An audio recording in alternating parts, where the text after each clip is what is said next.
Assalamualaikum warahmatullahi wabarakatuh. Perkenalkan, nama saya Maulidia Rahma Putri, NIM 211333041, Prodi D3 Akuntansi. Manajemen Organisasi Koperasi. Perangkat organisasi koperasi. Organisasi koperasi adalah suatu cara atau sistem hubungan kerjasama antara orang-orang yang mempunyai kepentingan yang sama, dan bermaksud mencapai tujuan yang ditetapkan bersama dalam suatu wadah koperasi.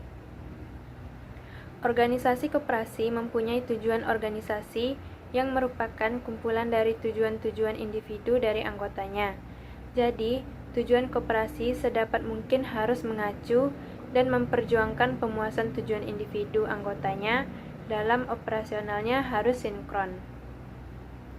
Perangkat organisasi koperasi menurut Undang-Undang Nomor 25 Tahun 1992 terdiri atas: yang pertama, rapat anggota; 2, pengurus; 3, pengawas. Rapat anggota. Rapat anggota merupakan pemegang kekuasaan tertinggi dalam koperasi. Dalam pelaksanaannya, tugas rapat anggota berhak meminta keterangan dan pertanggungjawaban pengurus dan pengawas mengenai pengelolaan koperasi. Rapat anggota berperan untuk, yaitu yang pertama, penetapan anggaran dasar, kebijakan umum, pemilihan, pengangkatan, dan pemberitahuan pengurus dan pengawas, rencana kerja, rencana anggaran, dan pendapatan serta pengesahan laporan keuangan. Terus, pengesahan pertanggungjawaban, pembagian SHU, dan penggabungan, pendirian, peleburan, dan pembubaran. Yang kedua, pengurus koperasi. Pengurus merupakan wakil dari anggota yang dipilih dalam rapat anggota yang dari dan oleh anggota untuk menjalankan atau mewakili anggota dalam menjalankan perusahaan koperasi. Pengurus bertanggung jawab mengenai segala kegiatan pengelolaan koperasi dan usahanya kepada rapat anggota. Pengurus koperasi bertugas, yaitu yang pertama, mengelola koperasi dan usahanya; yang kedua, mengajukan rancangan rencana kerja serta rancangan rencana anggaran, pendapatan, dan belanja koperasi; yang ketiga, melenggarakan rapat anggota; yang keempat, mengajukan laporan keuangan dan pertanggungjawaban pelaksanaan tugas; yang kelima, menyelenggarakan pembukuan keuangan dan inventaris secara tertib; dan yang terakhir, memelihara daftar buku anggota dan pengurus.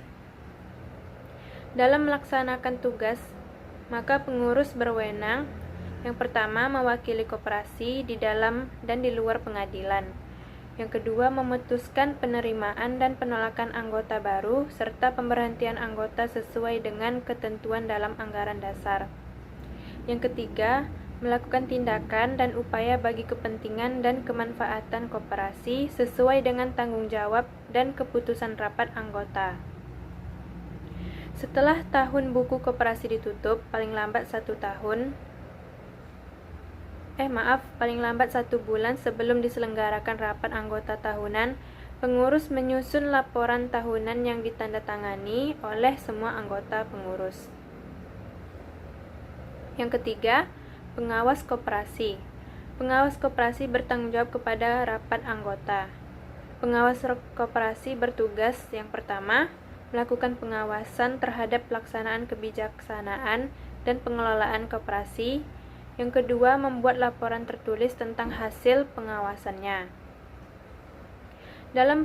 Dalam melaksanakan tugasnya, pengawas koperasi berwenang untuk, yang pertama, meneliti catatan yang ada pada koperasi; yang kedua, mendapatkan segala keterangan yang diperlukan.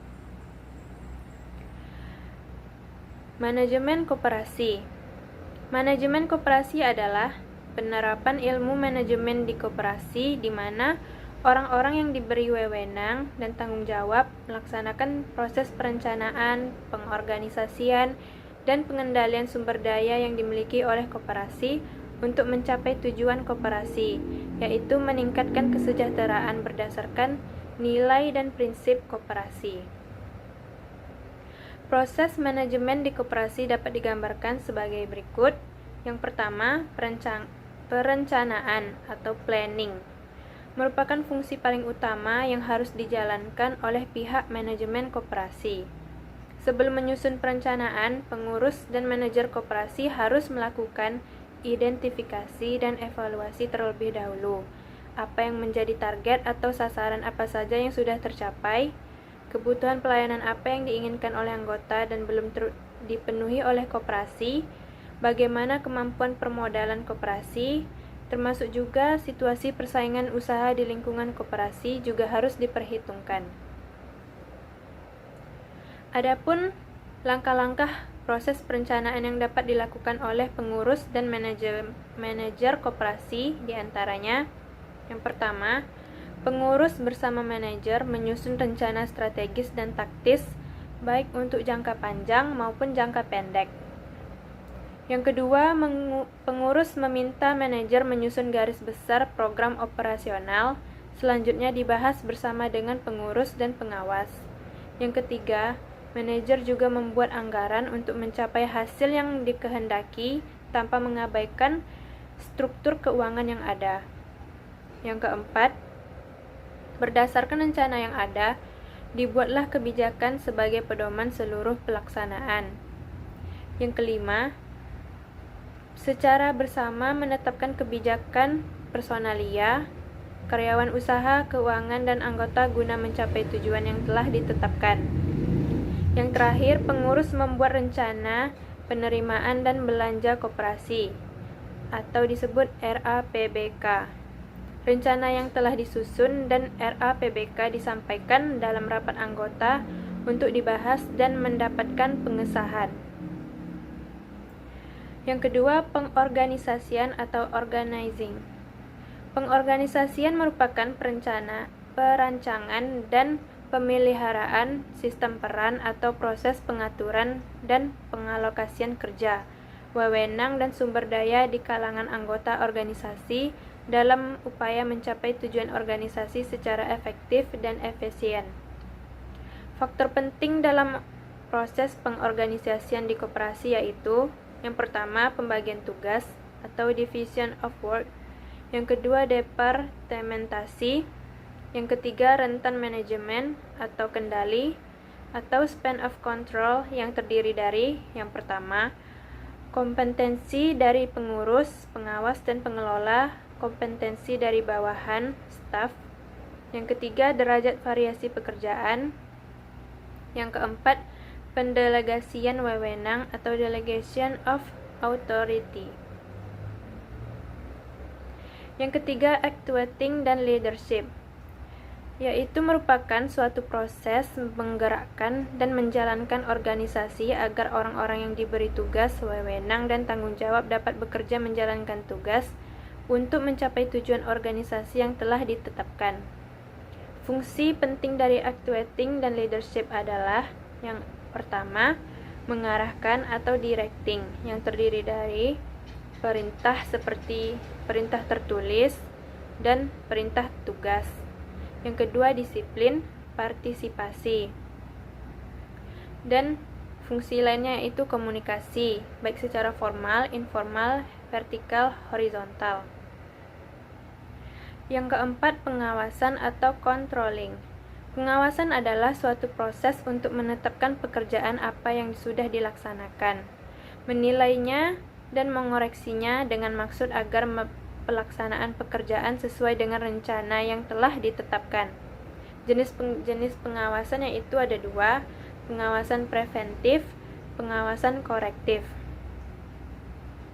Pengawasan preventif yaitu pengawasan yang bersifat pencegahan yang dilaksanakan melalui suatu sistem pembinaan SDM pada semua eselon dalam organisasi dan menentukan prosedur, pembagian tugas, dan wewenang, termasuk di dalamnya perencanaan dan pelaporan. Yang kedua, pengawasan korektif, yaitu pengawasan untuk memperbaiki bias, penyimpangan atau kebocoran dari rencana, standar, dan prosedur yang sudah ada ditentukan dalam suatu organisasi. Assalamualaikum warahmatullahi wabarakatuh. Perkenalkan, nama saya Priscilia Septania Angelina, NIM 211313662, jurusan D3 Akuntansi. Baiklah, dalam video kali ini saya akan melanjutkan materi, yaitu sumber pendanaan koperasi. Berdasarkan Permenkop nomor 9 tahun 2018, sumber pendanaan koperasi atau modal koperasi terdiri atas modal sendiri dan modal pinjaman. Modal sendiri terbagi 4, yaitu simpanan pokok, simpanan wajib, dana cadangan, dan hibah. Simpanan pokok adalah sejumlah uang yang wajib dibayarkan oleh anggota kepada koperasi pada saat menjadi anggota. Simpanan wajib adalah sejumlah uang yang dibayarkan oleh anggota kepada koperasi pada periode waktu tertentu, yang nilai dan mekanisme pembayarannya juga diatur dalam anggaran dasar koperasi.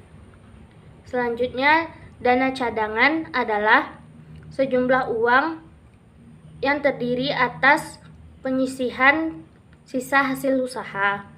Hibah adalah sejumlah uang atau barang modal yang dinilai dengan uang yang diterima oleh pemerintah provinsi, kabupaten atau kota, lembaga internasional, perseorangan, dan pihak-pihak lain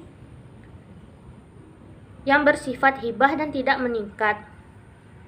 Yang kedua yaitu modal pinjaman, yang terdiri atas modal pinjaman anggota, modal pinjaman koperasi atau badan usaha lain, bank dan lembaga keuangan, serta obligasi.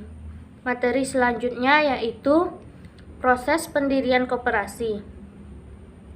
Dalam Peraturan Menteri Koperasi dan UKM nomor 9 tahun 2018 telah mengatur tentang tahapan dan tata cara dalam mendirikan koperasi, yaitu yang pertama, perencanaan mendirikan koperasi.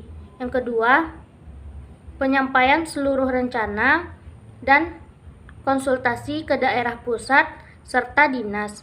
Yang ketiga, rapat pendirian koperasi oleh seluruh calon anggota rapat. Yang keempat, verifikasi nama koperasi yang akan didirikan. Yang kelima, pengajuan pengesahan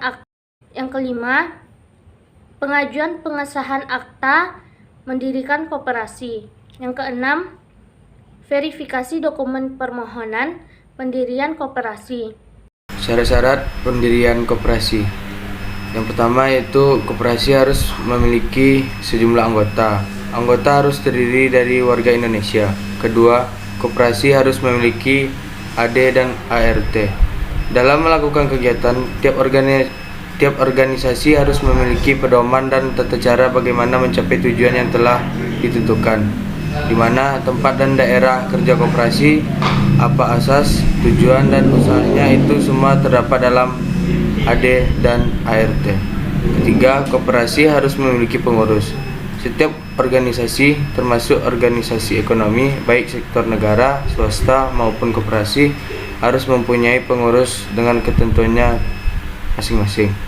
Koperasi yang keempat, koperasi harus memperoleh pengesahan sebagai badan hukum koperasi.